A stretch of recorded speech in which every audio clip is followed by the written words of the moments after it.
Well, ito po yung aming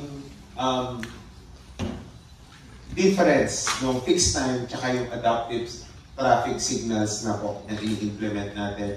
Yan nga po, smart and adaptive siya, meaning kung saan mas kailangan yung mas mahabang green, pag wala ng sasakyan, congestion, tsaka yung idling time. As compared sa fixed time traffic signal na fixed po yung oras yan eh. Whether or not may dumadaan, kung 2 minuto mo yan ilagay na magre-red, 2 minuto siya all throughout. Kahit wala na pong dumadaan. Ganun po.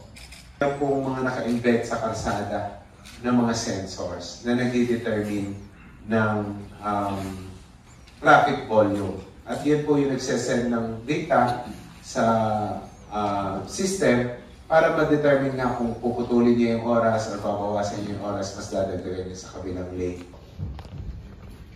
Makikita niyo may oras pa, bigla siyang magre-red. 12 seconds pa. Dahil iniisip na ng system na wala na masyado sasakyan dito sa kalsada na ito, kailangan i-go na yung iba. Ano nangyayari? Tapos huhulihin po ng enforcer. So, talagang hindi na po talaga siya consistent. Na segundo po yung yellow light, then yung red. Show natin yung video. So, ayan po siya.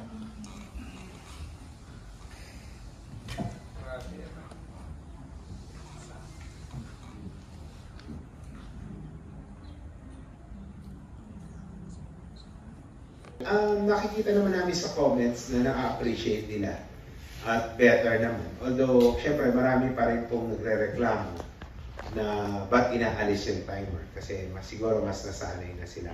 Wala pa kaming data kasi katatapos lang this week noong completely pag-aalis ng mga timers.